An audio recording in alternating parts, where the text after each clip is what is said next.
খুবই সহজ এবং মজার একটা রেসিপি নিয়ে চলে আসলাম। আর এটা তৈরি করা খুবই সহজ। ঘরে যদি শুটকি মাছ থাকে তাহলে এই রেসিপিটা আপনি অনায়াসে তৈরি করতে পারবেন। আর এটা এরকম একটা রেসিপি, এটা একবার খেলে মুখেই লেগে থাকবে, এরকম খুবই মজার একটা রেসিপি আজকে সবার সাথে শেয়ার করছি। কড়ার মধ্যে পরিমাণ মতো তেল দিয়েছি, সাথে বেশ কিছু রসুন দিয়ে দিলাম, সাথে পেঁয়াজ কুচি আর মরিচ কুচি দিয়ে দিলাম। পেঁয়াজ, রসুন আর কাঁচা মরিচটা একটু হালকা ব্রাউন কালার করে ভেজে নিচ্ছি। এবারে দিয়ে দিচ্ছি হাফ চা চামচ হলুদের গুঁড়া, হাফ চা চামচ ধনিয়ার গুঁড়া, হাফ চা চামচ লাল মরিচের গুঁড়া, আর দিয়ে দিচ্ছি স্বাদ মতো লবণ। তো মশলাগুলো খুব ভালো করে পেঁয়াজ, রসুন, কাঁচামরিচের সাথে 1 মিনিটের মতো একটু ভেজে নিচ্ছি। তো মশলাটা খুব ভালো করে ভেজে নেওয়ার পর এর মধ্যে এখন আমি শুটকি দিয়ে দিচ্ছি।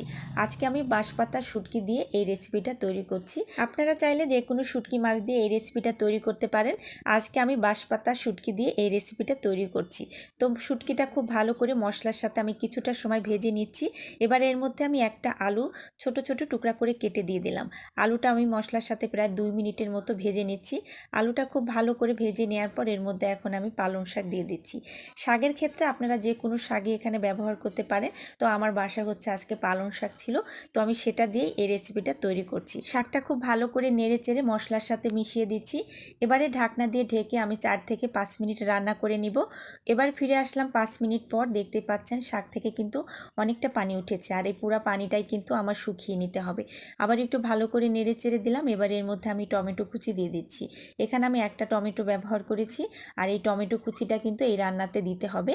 আর টমেটো কুচি দিলে কিন্তু এর স্বাদটাও অনেক বেড়ে যাবে। তো একটু ভালো করে নেড়ে চেড়ে দিলাম। তারপর একদম নামানোর আগ মুহূর্তে আমি দিয়ে দিচ্ছি ধনেপাতা কুচি। আর ধনেপাতা কুচি দেওয়ার কারণে কিন্তু সুন্দর একটা ফ্লেভার আসছে, আর পুরো পানিটা কিন্তু শুকিয়ে গেছে।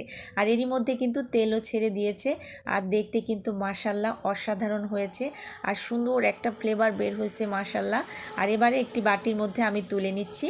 আর এটা গরম গরম ভাতের সাথে খেতে যে কি মজা তা বলে বোঝানো যাবে না। তো আমি আর দেরি করতে পারছি না, একদম গরম গরম ভাত নিয়ে বসে গেলাম। আজকের ভিডিওটা কেমন লাগলো কমেন্টে জানাবেন, আর রেসিপিটা যদি ভালো লেগে থাকে প্লিজ একটা লাইক শেয়ার দিয়ে দিবেন। আবারও কথা হবে নতুন কোনো রেসিপি নিয়ে। সে পর্যন্ত সবাই ভালো থাকবেন। আসসালামু আলাইকুম।